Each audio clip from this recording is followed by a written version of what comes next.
Assalamualaikum warahmatullahi wabarakatuh. Alhamdulillah wassalatu wassalamu ala Rasulillah Sayyidina Muhammadin bi Abdillah wa ana alihi wa ashabihi wa mawala. Amma ba'd.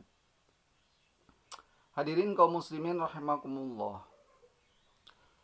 Setiap manusia anu dewasa eta dipiwarang milari pasangan hirup keur ngabaturan hirup ngabina rumah tangga anu samawa sakinah mawadah warahmah, ngabina rumah tangga anu harmonis pinuh kadeudeung kanyaah anu didasaran ku ilmu agama jeung nuduhkeun kana jalan anu lurus anu nyalametkeun di dunia jeung akhiratna. Jadi pasangan anu sajati.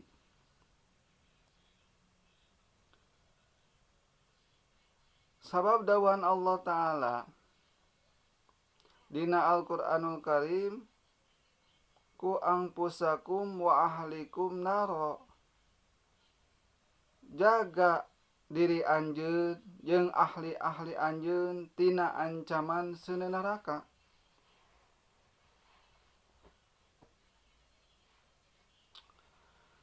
Tuluy anu disebat batur sajati teh eta sok ngaitkeun tali asih silih pikanyaah pikadeudeuh silih titipkeun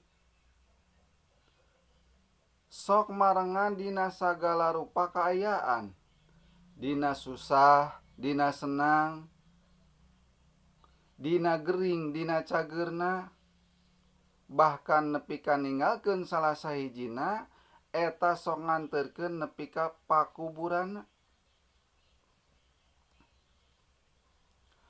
Tetapi anu disebatkeun batur sajati di dieu, geuning anu disebut batur sajati teh teu milu, teu maturan, teu melaan di alam kubur, malah manehanana balik sabulan, 2 bulan, paling lila sataun. Pasangan sajati teh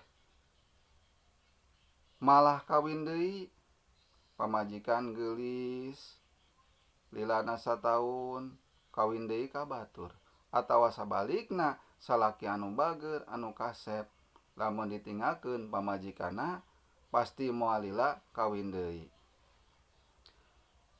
Tah di dieu anu disebut batur sajati teh anu maturan dina setiap kesempatan boh dina hirup jeung maotna, malah melaan dina maotna.